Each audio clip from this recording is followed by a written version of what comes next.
Hello and welcome to your new favorite mom hangout. This is your friend Nelli. Let's get started. Hi, welcome again to In Other Words Motherhood. I am very excited about today's episode, but I'm also a little bit nervous. I gotta be honest, this is a very touchy subject for a lot of people, and it's very personal for me and my husband. But because of that, I think that it's important that we do talk about it. One of the missions that I've always had with my Facebook and Instagram and everything else that I've always had online has been to share our stories so that others feel heard, so that other moms and women feel like they're not alone in their journey. And I think it's very important that we talk about it. So, what are we talking about today? I should have started with that, but I think most of you know by the title of the episode. We are on episode 4, which is very exciting. And today I wanted to talk about infertility and my personal journey with it. This is a topic that we will have several episodes about throughout the year because it's a huge, vast ocean of just, there's so many ramifications of it and so many different types of infertility and the causes behind it. But I thought it was important that if you're listening to my podcast, that you feel like you're able to connect with me. And I feel like this is one of the things that I've been a little guarded about. Initially, when I started my Instagram, I had all intentions of making this, infertility, PCOS, and all this a big part of the topics that I used to talk about. But in reality, I went back and, I just went back through my reels and my posts on Instagram, and I'm like, I haven't talked about it a lot.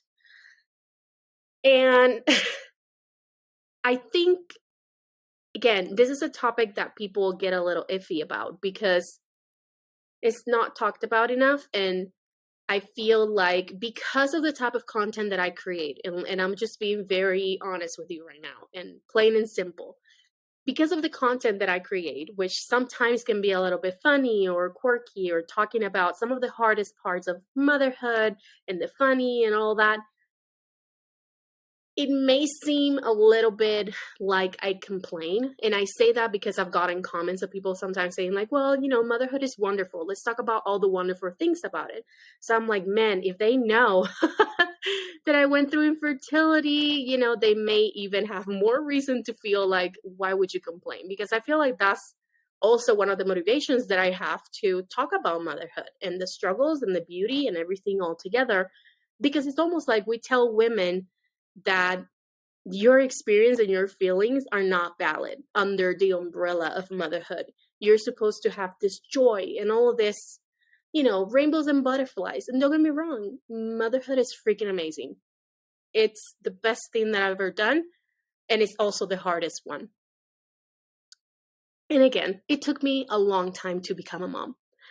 So let's go back to 2007. Yes. Wow. Okay. So 2007. That's when I met my husband. I was in college. I was a freshman in college. And I said, I'm not going to have a boyfriend. I'm not going to, I'm just going to focus on studying. And I originally started my bachelor's degree. If I'm not mistaken, it was publicity, which is kind of ironic that I changed it, but I started in publicity or something like that. And I, within the first semester, decided to change, my kind of career goals and decided that I wanted to go to law school. So I changed from publicity to pre-law studies, which clearly I'm not using right now. I still love it, but it's not what I'm doing right now. And I knew that I wanted to do other things to get involved in the community. So I loved, theater. So I'm like, let me go and join the theater company of the school.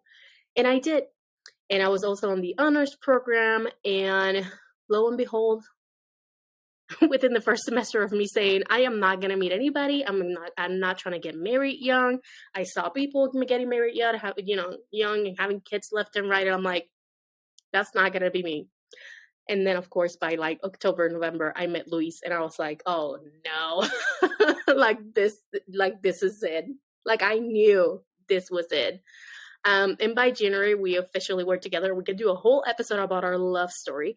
But January 2008, we became boyfriend and girlfriend, and we were together for 3 years before we got married. I got married at 21. So believe me, fertility and infertility and all that stuff was not really something that was like right in my face, because I knew I didn't want kids like super fast. So I really didn't feel like I was forced to kind of look into it. We got married young, but we knew that we wanted to wait a little bit. I remember when I was like 22, 23, and we were like, I don't know, a year or two into our marriage, telling Luis that I wanted kids and then like backing out. And then we would have conversations about it. And then we were like, listen, we were not doing good back in Puerto Rico, because this all happened in Puerto Rico. And we knew that we needed to feel more more established and all that. So once I think we hit like our 3-year anniversary, around 2013, we moved to Dallas, Texas. And that was a big cultural shock. Up until that point, I had no concerns about my fertility. I was having some issues with hormones and things like that. And I knew that I didn't have and this might be TMI, but if you're listening to this episode about infertility, we're going to talk about the human body, right? So I remember having some issues in college, I would have cysts in my ovaries, and I would have a lot of pain during that time of the month, and I would have very irregular periods, but I really didn't think much of it because I didn't know anybody that had talked to me about infertility or talked to me about PCOS and all the other things. I remember how painful my periods were, but I came from a family that was more like, you're just whining about it. Their attitude was more like, well, all the women in our family, we don't really have that bad of a period. This is just you being dramatic, because you're just dramatic. You're in theater and you just like drama. And I'm like, no, I'm in a lot of pain. But I feel like we just kind of ignored it and blamed it on me being dramatic. And I'm like, I don't think that I'm being dramatic. Is this normal? Is it normal for it to be this painful? So anyway, fast forward to Dallas. When we get there, Luis had a great job. I had a good job after I, went through a few career changes, and we can talk about that in another episode.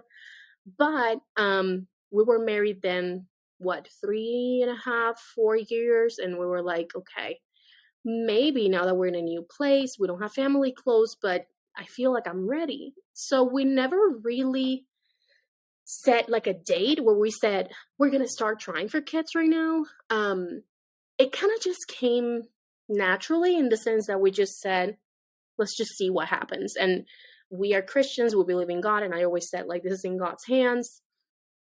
Whatever he decides, right? If he wants us to have kids, he will let us have kids. And I just we just went with the flow. Let's just put it that way. But then I started to notice 6 months went by. A year went by. A year and a half. And then, if I'm not mistaken, it was 2016. Yes, 2016. I started to notice. I said, this is not normal. I saw people that I knew from college or people that I knew from high school who, you know how people say, you look at them the wrong way and they get pregnant? These girls were popping kids left and right. And I was like, I don't think this is normal. I don't think this is normal. So that's when I started to notice. So I started to take supplements, and I went to a regular OBGYN, and they were like, you're totally fine. And I told them, but I'm having some issues with my body. I'm not noticing some facial hair. And I'm like, this is not normal. I started to notice facial hair and skin changes. And I started to notice that my periods would be really, really long in between, and then really long when they happened. I had a day where I was literally, I was looking at my calendar and I saw that I had been on my period for 20 days straight. I was weak. My whole body felt like I was dying. I went to work tired. I got home tired. I slept, and it wasn't enough. And I'm like, this is not normal. So I went back to my OB and I was like, something's happening. And they kept dismissing me so much. And this is something that a lot of people encounter in the beginning, because they always tell you, if you're going to have kids, wait a year, wait 7 months, wait, however long, and then go to your doctor.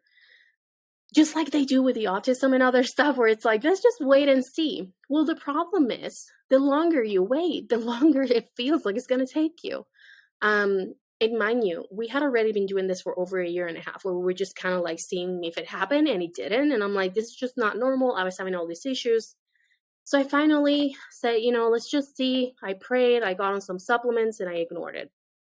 And then, let me just clarify this part.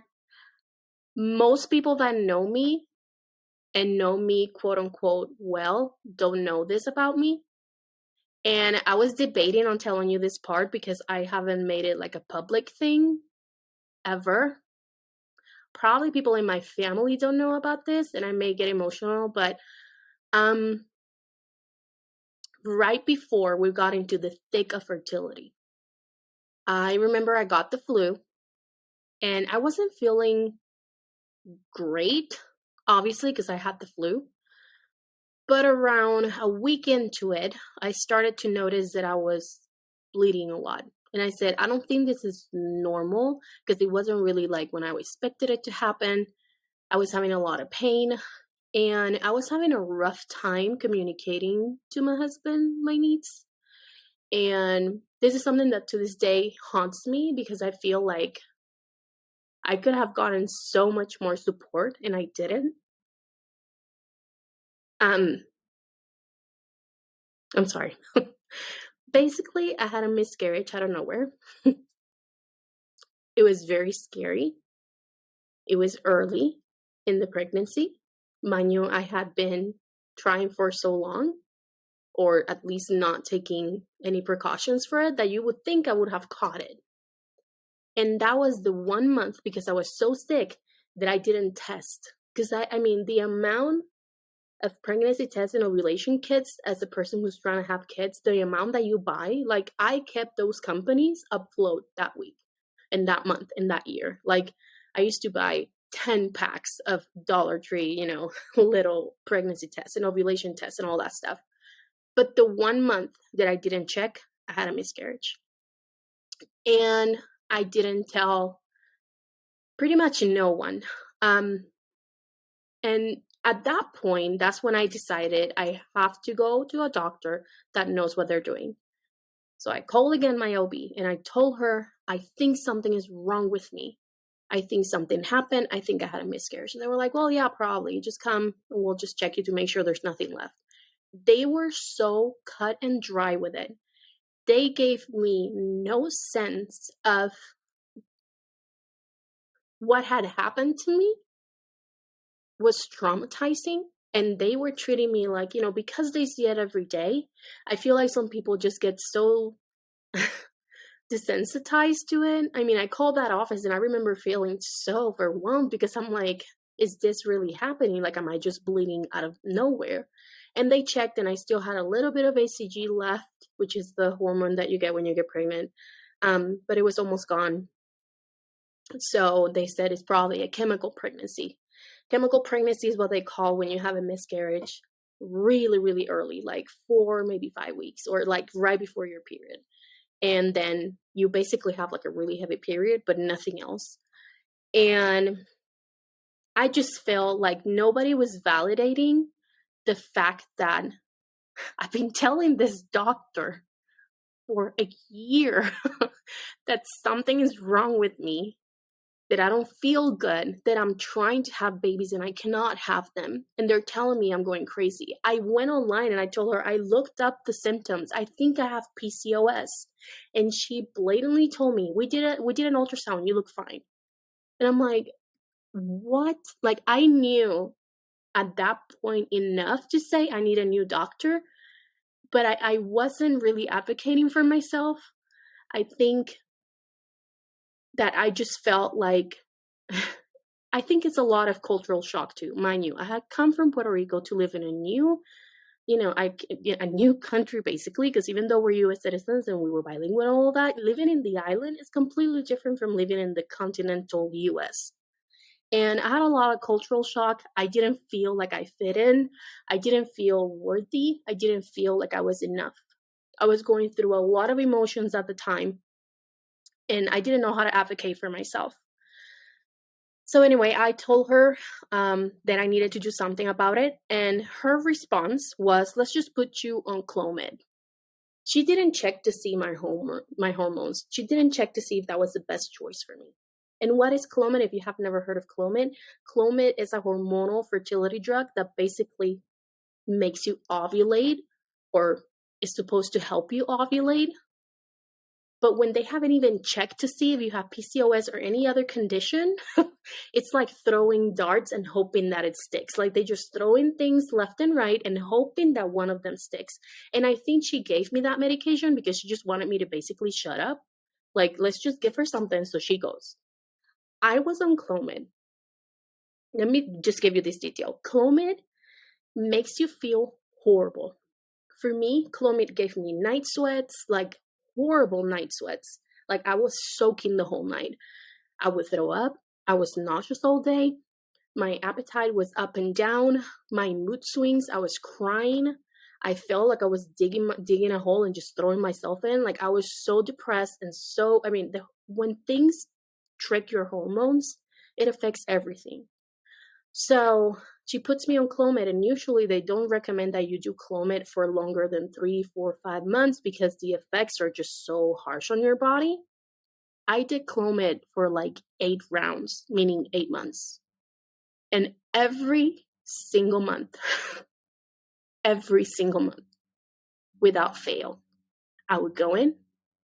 And the process is, if you haven't gotten your period, they'll give you a Provera, which is another little pill that they give you that provokes your period. You get your period on day 3 to 5 or something like that. You start taking your Clomid, and then day 21 you go and get blood work done, and they'll check for your progesterone and check all of that to see if you ovulated. Every month I went through the whole thing of symptoms with Clomid. I went through the whole misery of it. And every month I would pray and I would say, this is the month. Like, this is the month that it will happen. And then I would go, and on day 21, they would take my blood and they would say, sorry, you did not ovulate. Every single month. And mind you, I'm working full time at this moment.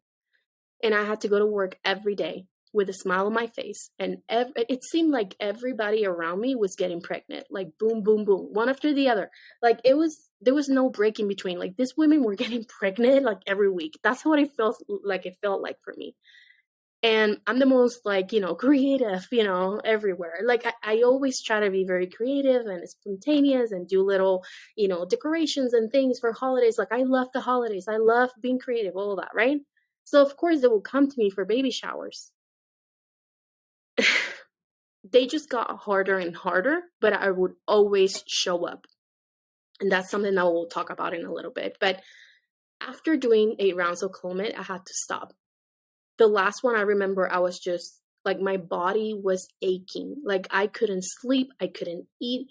I was in such a bad mood. Luis and I were having issues because we were like talking about it. And we're like, is this worth it? Like we have a good marriage. Like we love each other. Is this worth it? And I decided to stop. And I said, I'm going to look into other options. That was 8 rounds of that. And I wish I could go back and tell that doctor to go to hell. I'm sorry, but I wish I could go back and tell her to go to hell because I could not believe how badly I was treated and how much they dismissed me. So fast forward a few months, I told Luis, I want to try again, but this time we should go to a specialist. The moment, and I'm going to just tell you where I went because I was back in Dallas. If you're in the DFW area, I went to Dallas Fertility Associates, I think is the name. And I met with this doctor. And mind you, fertility treatments are really expensive. So I knew what I was getting into, but it was just Luis and I. We were okay in terms of money at that point. And I said, let's just do it. I met with the doctor. And the moment I got there, it was like, I felt like God was telling me, this is the place for you. I went in through that door. Beautiful little, waiting area. Nurses and everybody else was so nice to me. And I just feel like finally somebody was listening to me. I told her, these are my symptoms. And she said, you have PCOS. And I said, I told my other doctor, and she said, I don't have it. And she looked at me and she said, I think you do. And I'm like, I looked at Luis and I started to get all teary-eyed because I'm like, God, somebody's listening. She took me to the next room. I got an ultrasound done. My ovaries just lit up because if you have PCOS, that means that you have a lot of follicles on your ovaries. Your hormones are basically out of whack. It's called polycystic ovarian syndrome.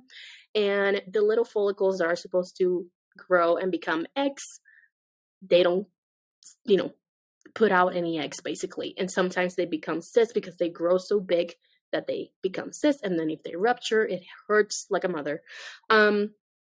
So anyway, she did an ultrasound. She sent out a ton of blood work, and lo and behold, I have PCOS. The same thing that I told my doctor before. And it felt like almost like answer prayers, because I had been going through all of this stuff, doing baby showers left and right for other people, crying myself to sleep, crying on the way to work, crying on the way back. And I just couldn't do it anymore. But then when I was in the office, things kind of took a turn. When I met my fertility doctor the first time, she said, I think there's something else with your lining in your uterus. And I'm like, oh, okay, let's just figure this out. And she's like, I'm going to do a biopsy just to be safe. Let's just do an endometrial biopsy. It might be a little bit of a prick, which is like the biggest lie. Like, you feel some pressure. You do not feel some pressure. When they do a biopsy on your uterine lining, they take out a piece of it. Sorry for the details, but they take out a little piece of it with a little straw that they twist. It like suctions and twists, and it hurts a lot. And you get no medication, no nothing, no anesthesia, no numbing. There's nothing. You go in, and you just go in knowing that it's gonna hurt. And they told me take some Tylenol or some ibuprofen, like 800 ibuprofen or something like that. Take it before. It didn't help. It really didn't. And it was painful. It was a lot, but I never thought I had to have it again. So I said, let's just do it, get it over with. Results come back of the biopsy, and they call me, and she calls me from her office because she said, let's hold off on medications and stuff until we know what's going on. I'm going to hook you up with because that's the other thing. She put me with an endocrinologist to look at everything else that was going on with me. And because I was pre-diabetic and I had a lot of other stuff. She calls me and she says, hey, so we got the biopsy results. And I was in the hallway of my job, and I was just relaxing. I took the call just expecting her to say, yeah, I need more blood, or like this happened, or like, let's get you into this medication. I'm like, oh, so are we ready? Because we got the results back, Are we ready to start the medication so we can get the fertility stuff going? And she said, well, actually, we cannot do it. And I'm like, what do you mean? Like, is it my insurance? Do I have to call them? And she's like, no. I'm sorry that I get like emotional about it, but it was such a scary day. She said to me on the phone the words that you never want to hear, the C word. She said, you have something called complex endometrial hyperplasia, and it's a precancer or precancerous growth in the uterine lining that puts you at a 75% chance of this changing into cancer. We cannot risk it because pregnancy hormones and estrogen and progesterone are like food for cancer. So we cannot make a decision responsibly by saying, let's go ahead with fertility treatments. And then from that moment on, I had no clue what she had said. I know that she talked about the doctor that she was going to send me to. She's like, she mentioned Texas oncology, and like your gynecology oncologist is going to see you and all that. And I was just in shock. I couldn't believe that she used the C word. And I was like, okay, this has to be a mistake. Can we do the biopsy again? And she's like, no, you're going to go to the oncologist and they're going to take care of you. And I had to call Luis. And tell him that even though it's almost like it was good news in the sense that like finally somebody knew what was happening with my body, but also it confirmed that for years I was not listened to. That for years I said to my doctor, something is wrong with me. Please check. And I was completely dismissed. But also, it's like everybody's biggest fear. You don't want to hear the word cancer or precancerous at all, ever in your life. So anyway, I went to Texas Oncology. They were wonderful. I got an amazing doctor. And it was shocking when I walked through the door. The first thing I see is a room full of people who were at least 50 years old. This is the place where usually breast cancer, uterine cancer, ovarian cancer patients go, because that office specifically, the doctors were all gynecology oncologists. So I was the youngest one. Mind you, I was 27, 28 when that happened. And this was 2017, if I'm not mistaken. And long story short, I started having biopsies every 3 to 6 months. The same painful biopsy, no numbing, lots of crying and pain. And sitting in that office was one of the most depressing things that I've been through, because I didn't know what the next biopsy would say. I did an oncology treatment for 8 months, and thankfully it worked temporarily, right? Because this is something I have to live with. And they put me on a Megace treatment, which is not terrible. It's just a hormonal medication. They usually give Megace to cancer patients to try to get them to eat more, because it messes up your hormones and it makes a lot of people hungry. Thankfully, I didn't have like any issues with like overeating or anything like that during that time, but it was still traumatizing to go through that. And Luis would go with me as much as he could, but eventually, it just, it got to the point of like, up until like a year and a half ago when I moved to Utah, I was going by myself after I had the kids. Like, it's still something that is like a lifelong thing that I have. I have to keep looking for cancer. And it's not something that I share with everybody anymore. I used to, but I kind of just stopped sharing it. I haven't gotten a biopsy in a while. I have to go back and find a good doctor. I've been having some issues finding a good doctor here, but I'm gonna find it.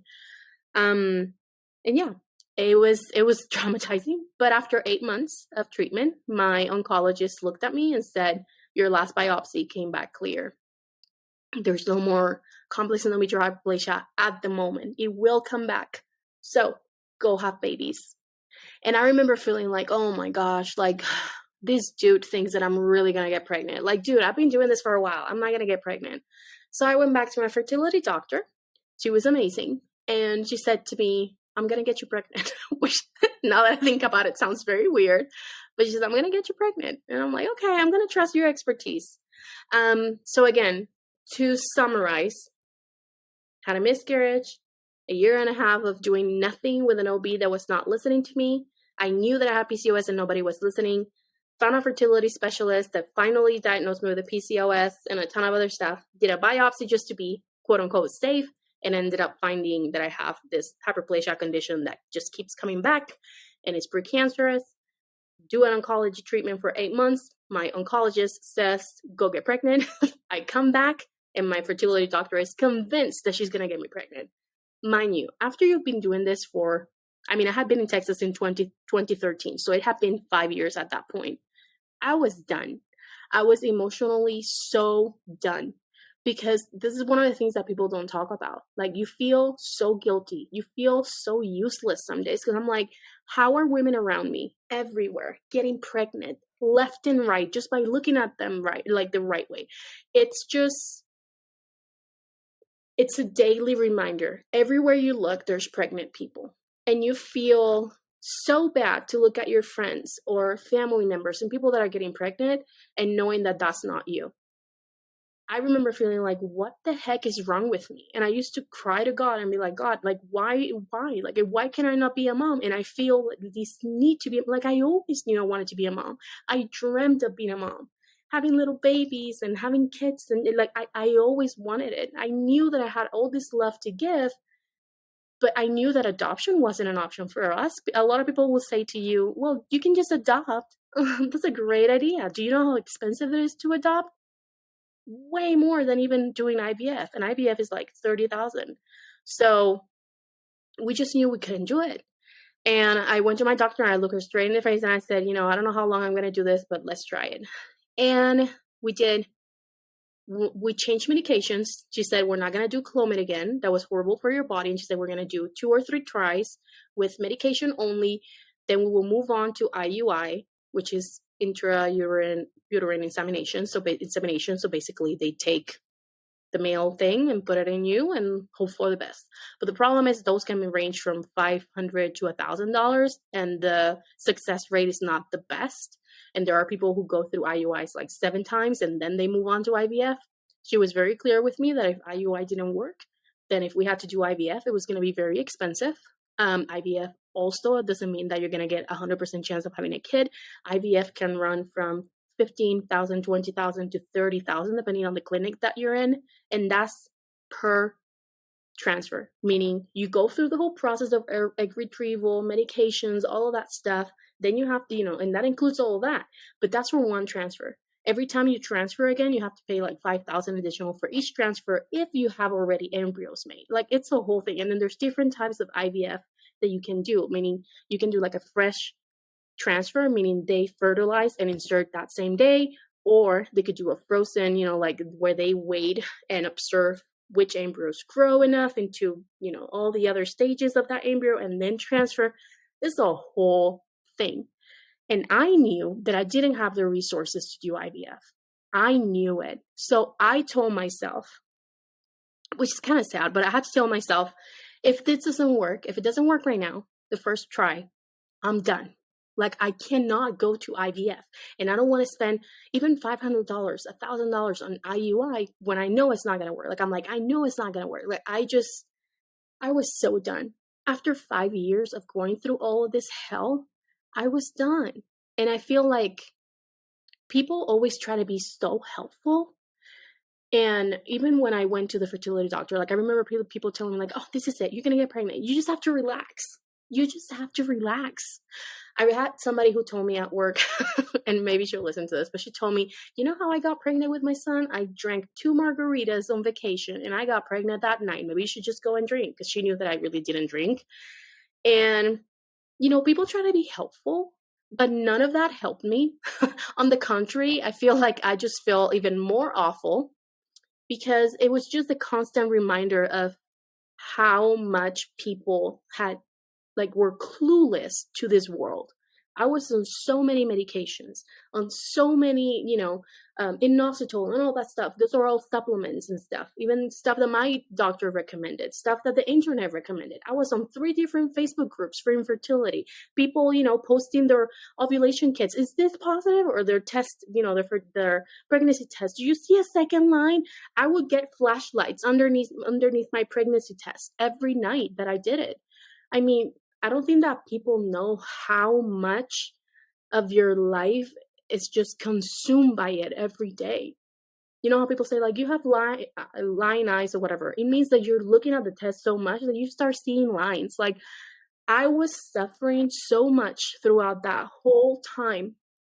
And I still put on a brave face and showed up to work and smiled when people made the comments, when people told me my cousins, best friends, neighbors from 3 houses down, they were having fertility issues, and then they ate a mango on a red moon on the 3rd night of September, and they got pregnant. Like, they would tell me the most, I don't know, ridiculous or craziest things. And I know that people are well-intentioned, but I just wish that they would stop themselves and think, is this really going to help them? You don't know their medical history. Like, even me having gone through all of this stuff with infertility, I'm going to go to somebody who's going through infertility and tell them this is what works. I may give them tips here and there, but I try to be very, very careful. Because, of course, if people have great intentions, but you just never know. A lot of the stuff that they would tell me would make no difference because I was not ovulating. My body was not able to produce eggs. It was just not doing it. So putting my legs up and waiting, hoping that it would reach the egg, there was no egg to reach. There was none. You want to know what I really wish I did? I wish I would have gone sooner to a fertility doctor. I wish I would have changed doctors the moment that I felt like she was ignoring me, the moment that she was not validating me, but I didn't. So with this new doctor, I know I'm kind of all over the place, but with this new doctor, she changed my medication to one called letrozole or Femara. And Femara or letrozole is very commonly used for people with PCOS because it's a different combination of medication for fertility and for ovulation. So she puts me on this medication. The side effects were bad, but they were not as bad as Clomid, which I was very thankful for. But I just remember they even gave me a calendar. She gave me the medication and she gave me a calendar and said, this day, when you get your period, you're going to do this, you're going to do that. This day, you're starting your medication. Do not have, you know what I mean, with your husband this day and this day. You're going to wait until this day, and then you're going to skip this day, and you're going to do this day. And then, we were on a schedule. And these are the things that people don't talk about. Like, it just takes away the magic, people. Like, it's a lot. It became a job. And I was so done. And Luis was done too. And Luis always told me, I love you. We can be happy together. We do not need to have children for me to be happy in a marriage with you. And I was very clear on that. And I was starting to kind of embrace the idea because I knew that I just couldn't do it emotionally. Like, I was just done.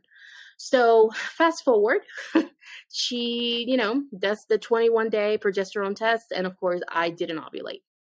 And mind you, this doctor, when you go to a fertility doctor, they do a lot more tests. So she did, ultrasounds, and she was like on top of it. They check your ovaries, they check to see. And the first month I did have an egg. I think I had one maybe that grew enough for it to come out. So she's like, it's like 16 millimeters or something. Maybe in 2 or 3 days, it will be after 18 or 20s when they come out. So they were like, maybe it will grow a little bit more. Let's be hopeful. I was not hopeful. I was going there because I promised myself that I was going to at least try one time because I trusted and liked my doctor who literally saved my life from having cancer. So I trusted her. First month didn't work. And I told her the second round, this is the last time that I'm doing this. And I told Liz, I am not doing this again. I was so done. I was already on my third or fourth baby shower at work. I was done. I just told Luis, we're going to go travel. We're going to do something because I just can't do it anymore.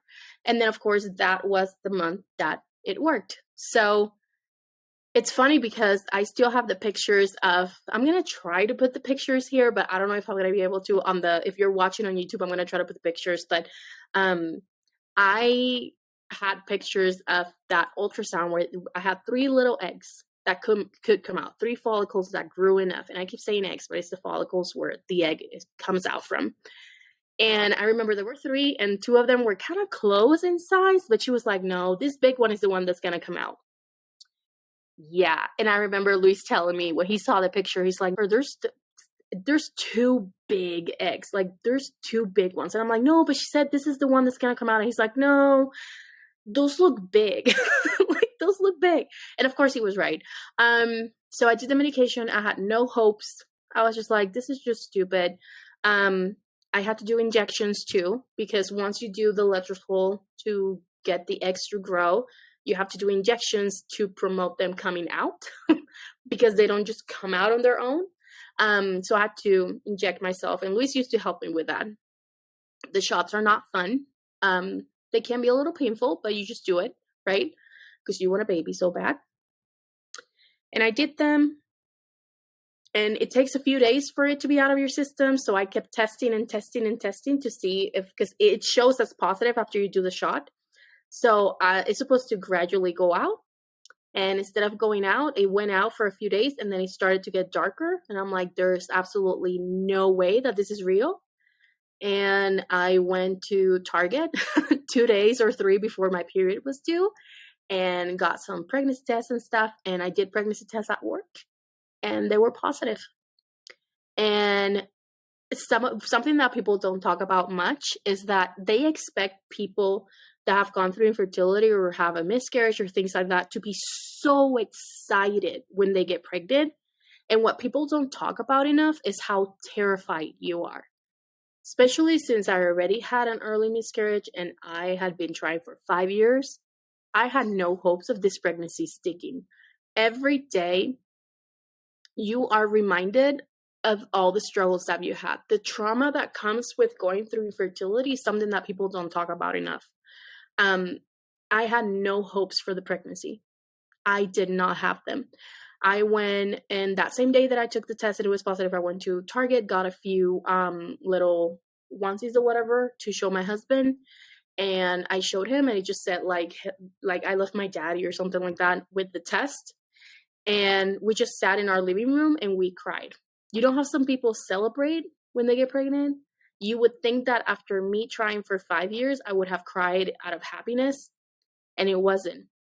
Luis and I were both terrified of what would happen to this baby, which now is two of them, but we didn't know at that time.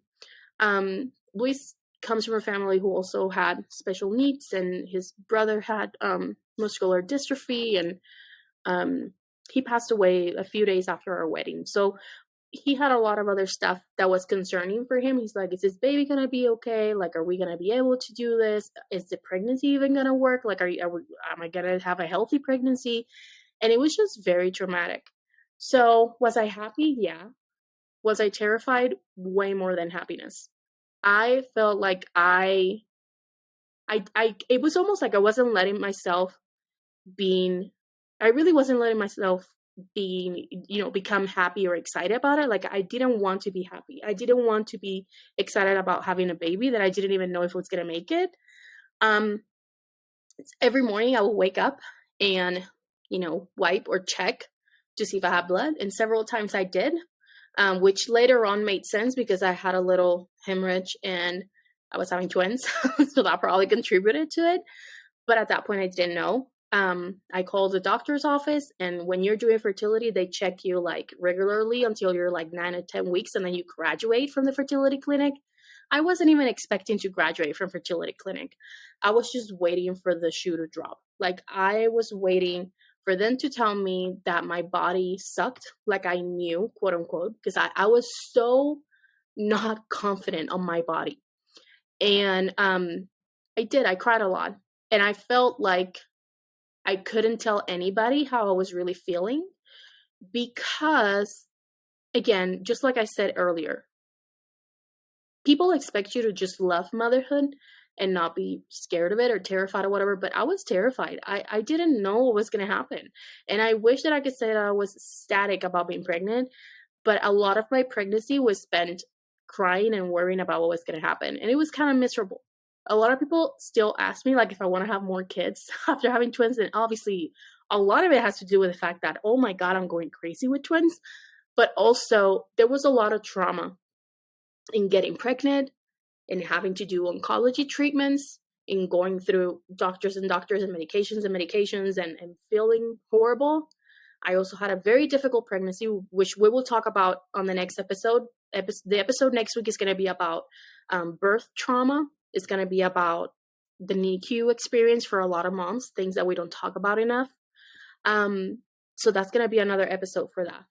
But during pregnancy, I still have a lot of stuff that happened. For me to get to that point, 5 years, I couldn't even believe that I was pregnant. So on the exact day that my period was due, they called me to the office, right, to do the blood work. And they said, you need to have 50 HCG for us, for all of us to feel like this is a safe pregnancy. Even if you had 25, it will still be positive, right? Or if you have 6 or whatever, but usually they feel more comfortable with a certain number. And they told me our goal is 50. I did the blood work. And again, I was like, I was telling people that I was so excited. I told people early that I was pregnant, like people close to me at work and things like that. But I didn't care because I thought I was going to lose it anyway. So why not enjoy the few days that I was going to be pregnant, right? Like, this is how bad I was mentally at that point. They called me back, and instead of 50, it was actually 167. And the lady that took the blood, when I came back and saw her, she's like, oh, I saw that you got, because you have to do it every 2 days. She's like, I saw that you got 167. And I'm like, yeah, that seems kind of high. And she was like, it just, that means it's a great pregnancy. And I'm like, instantly, like, I told Lisa, like, we just knew. I feel like we kind of knew that twins was a possibility because it's like the medication that I was on. So originally when I was on Clomid, the chances were higher to have twins. On Femera, I think it's like 3 to 4% chance or 3 to 5% chance of having twins. And of course I had it. Out of that 3%, that was me. But I just kind of had that feeling. And I was like, it will be too much because I knew that twin pregnancies meant high risk. And I'm like, I already have all of this anxiety about it. I don't need more. So they called me back. And the second one, which If it's 167, they wanted to double. So it should have been what? I don't know, like 3 something, right? It was 700. 700 on my second test. I just assumed at that point that something was going on. I'm like, could it be? Could it be? No way. And all my friends would tell me, like, it's twins, or my family, like, it's twins, And yeah, we went to get our ultrasound at 6 weeks, and they were there, both of them with heartbeats. And I have this very vivid memory, and I have it on video too, because we took video. I have this vivid memory of as soon as she went in with the little ultrasound stick thingy, I saw it on the screen. There were 2 sacks, and I just saw it. But instantly, I started grieving because I thought they were not alive. Like, instantly. There was so much negativity on me at that point, but it's because of the fear that I had. Going through infertility is very traumatic, like very. So I saw the 2 sacks, and she's checking, and then she said, "Congratulations, you're gonna be parents. It's twins." And I just started bawling. I don't want to cry now.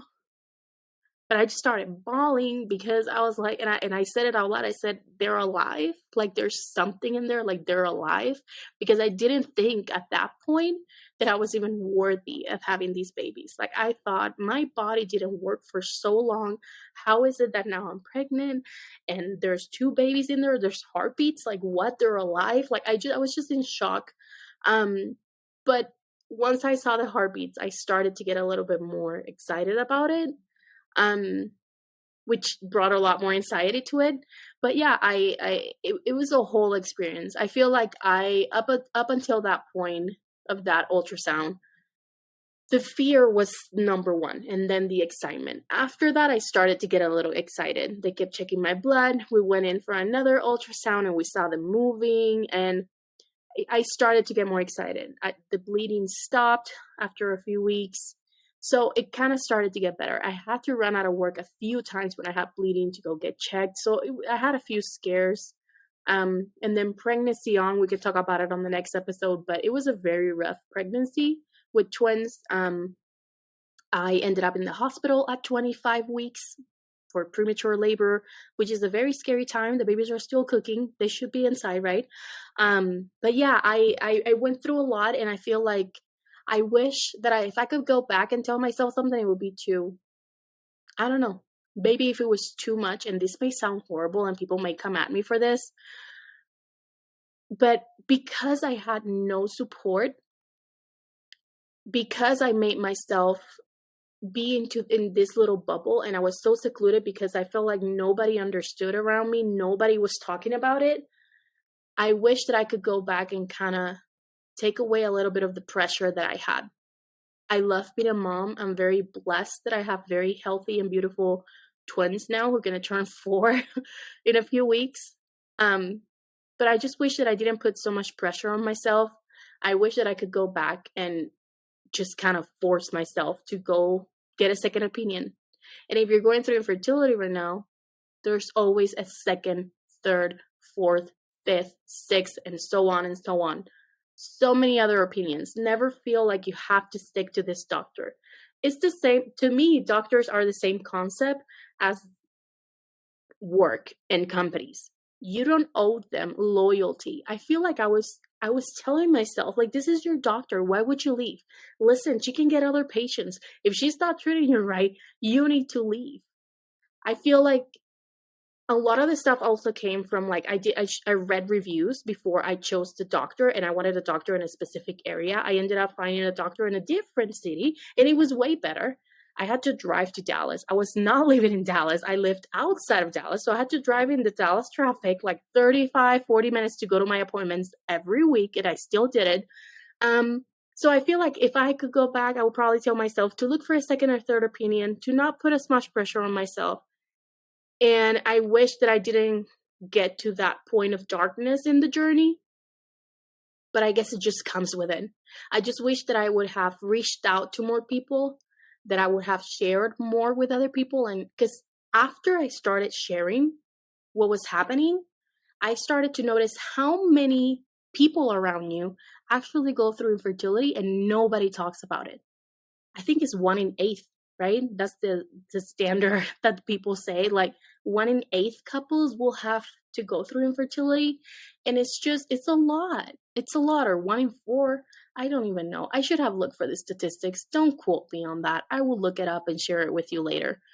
But it's really high. And I feel like I didn't know where to go. I felt like if I asked for help or if I complained or if I was just going to drag people down. Because again, all of my friends, all of the people around me were getting pregnant and having kids left and right. And I just felt so alone. So that's also the reasoning for doing this episode, that I hope one person who's going through this listens and says, dang, okay, I don't have to go through this alone. If you're on the other side of this, which many of you will be, which is you never had fertility issues or you can just get pregnant easily, there are certain things that I hope you don't say to somebody who's going through infertility. First off, don't tell them relax. Don't say relax and you'll have kids.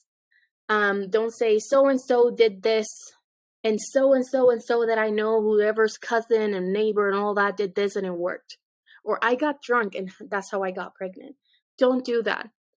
I know that sometimes we say things with great intention behind it,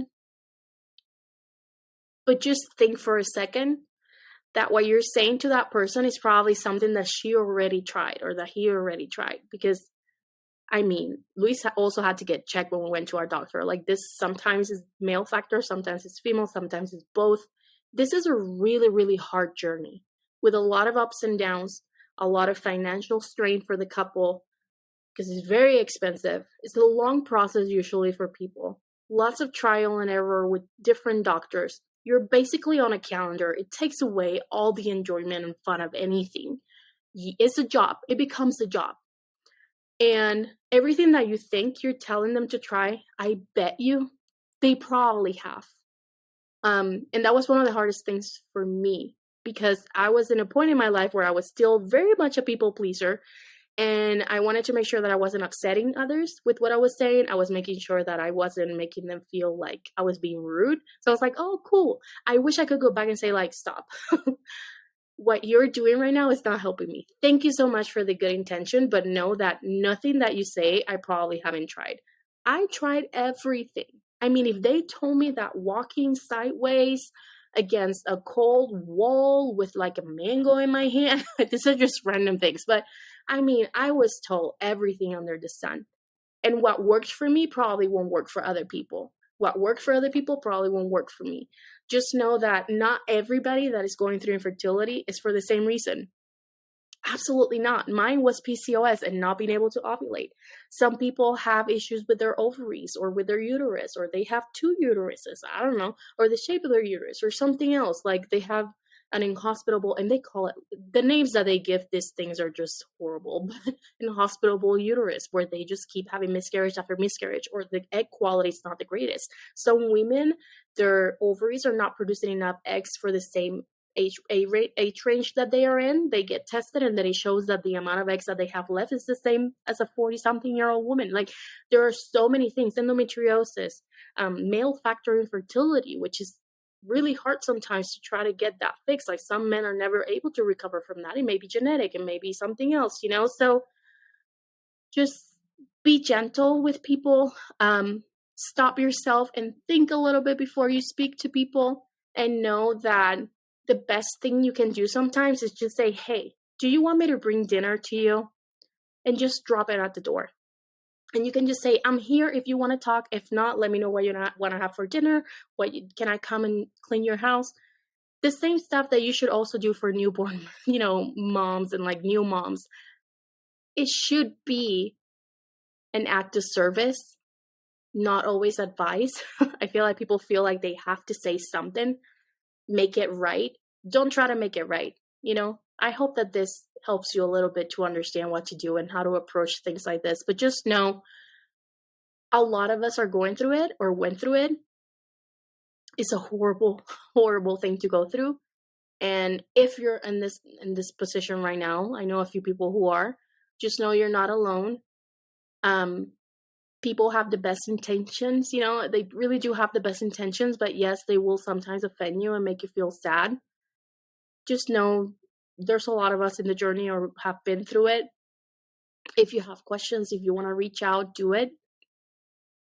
I wish I could just hug you through the screen or through I don't know what, the headphone if you're listening to the podcast, but I don't know. I just wanted to share my side of it so that I could give you guys some perspective as to what it feels like, how long a journey can be, how blessed I was that it worked on the second round of the second medication after all the cancer stuff. But it worked for me. If it didn't work at that point, I probably wouldn't have done IUIs. I probably wouldn't have done IVF because I couldn't afford it. And mentally, I wasn't prepared. So every single day, I am very, very grateful to God that He gave me the opportunity to become a mom. I love my children. But I know that if it didn't work, I had to be okay with it. Adoption wasn't really an option for us either. So it's okay. It's okay to want it really, really bad. And I heard somebody say the other day, like a comedian, and it was actually like a comedian saying something about sometimes you don't want kids or you don't want something, and it's okay when you don't want it. But when somebody tells you that whatever you think you don't want, you cannot have, like physically cannot have, like your body cannot do it, instantly, it changes your whole life. Because there's so much that comes with it. You feel like, what is wrong with me? Why can I not do what everybody else around me seems to just be doing left and right? There's a lot. So to conclude all of this, I know it's an hour full of just stories or story time, but I wanted to share it so that maybe it will give you a little bit of insight into who I am and what I've been through and why I am the way I am today, why I try to be the best mom I can, even though I'm nowhere near perfect, but why I also always talk about the hard things, because I felt so alone for those 5 years. I felt so misunderstood, so dismissed by everybody around me. And I don't want anybody else to feel that way. Same thing with motherhood, same thing with being an autism mom or a mom to a special needs child. I don't want anyone to feel what I felt. So I will just keep sharing my stories here, keep bringing people in. I'm really hopeful that I'll be able to bring somebody in for next week for the NICU and birth trauma episode. I'm really, really trying. But if nobody comes in, we'll talk about it. And we'll talk about some research and stuff. But I really just wanted to share this with you so that you can get to know a little bit more of me. Know that you're not alone, that if you're going through this, you're not the only one, and that it feels like you're in a hole that you cannot dig yourself out of, and that is valid. Your feelings are absolutely valid wherever you are in your motherhood journey, even if you're still trying to have a kid. And I hope that my story gives you a little bit of hope. My story makes you feel like, dang, okay, my feelings truly are valid because other people have gone through this and know how horrible it feels. It is all consuming in your life when you're going through a fertility journey. All consuming. Just know that there's light at the end of the tunnel, however that may look for your family. Some people have kids through IVF, some adopt kids. Others end up not being successful and they find joy in other ways in their life. But I really pray that if this is what your heart desires, that God will give you that miracle just like it gave it to me. I wish I had a magical solution to this. The only thing I can tell you is a good, knowledgeable doctor makes the biggest difference in this journey. Sometimes they are miracle workers. Sometimes they're not. They're human too. But if you find a good doctor and you find a good community of people who may have gone through this or are going through this journey with you, it will give you so much more hope and so much more of a sense of community and not being alone.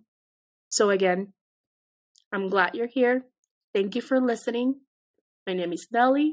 This is In Other Words Motherhood, and I hope you're here next week where we talk about birth trauma, NICU, and all of the goodness of having premature babies. So I hope I see you next week. Have a great night or day.